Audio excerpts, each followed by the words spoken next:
गर्भवती महिलेच्या मृत्यू प्रकरणी डॉक्टर सुश्रुत घैसास यांना नोटीस पाठवण्यात आली आहे। त्यामुळे राजीनामा दिलेल्या घैसास यांच्या अडचणीमध्ये आता आणखी वाढ होण्याची शक्यता आहे। नोटीस पाठवून डॉक्टर घैसास यांच्याकडून या प्रकरणामध्ये सविस्तर तपशील मागवण्यात आला आहे। पाहूयात। गर्भवती तनिषा भिसे मृत्यू प्रकरणानंतर पुण्यातल्या दीनानाथ मंगेशकर रुग्णालय वादात सापडले। या प्रकरणी मंगेशकर रुग्णालयाचे डॉक्टर सुश्रुत घैसास यांच्या अडचणीत आता वाढ होण्याची शक्यता आहे। राजीनामा दिलेल्या डॉक्टर घैसास यांना महाराष्ट्र मेडिकल काउन्सिलने नोटीस पाठवली आहे। महाराष्ट्र मेडिकल काउन्सिलकडून डॉक्टर सुश्रुत घैसास यांना नोटीस पाठवण्यात आली। वेळेवर उपचार न मिळाल्याने मृत्यू झाला, त्यामुळे आता डॉक्टर घैसास यांच्याकडून या प्रकरणाची अधिक माहिती घेतली जाते। डॉक्टर घैसास यांच्याकडून सर्व तपशील मागवण्यात आला। गेल्या आठवड्यात एमएमसीने मंगेशकर रुग्णालयाला नोटीस पाठवून महिलेच्या उपचार प्रक्रियेत किती डॉक्टर सहभागी होते याची माहिती मागवली होती।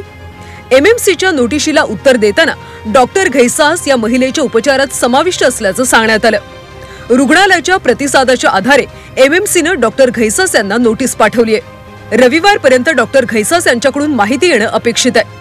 त्यानंतर मंगळवारी त्यांना सुनावणीसाठी एमएमसीच्या कार्यालयात बोलवण्यात येणार आहे।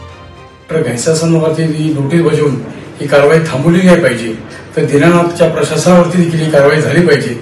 ज्या पद्धतीने दीनानाथनी अनेक लोकांची डिपॉझिट घेऊन त्या महिलेसाठी 5-5 तास दारात उभं केलेलं आहे, पण शेवटी हा सर्व करत असताना डॉक्टरला एकट्या दोषीने धरता दीनानाथ प्रशासनाला देखील दोषी धरलं पाहिजे। राज्य सरकारने चौकशी समिती नेमली, त्या अहवालातून समोर आलेल्या घटनांवर कारवाई झालीच पाहिजे अशी भूमिका मनसेने मांडली आहे।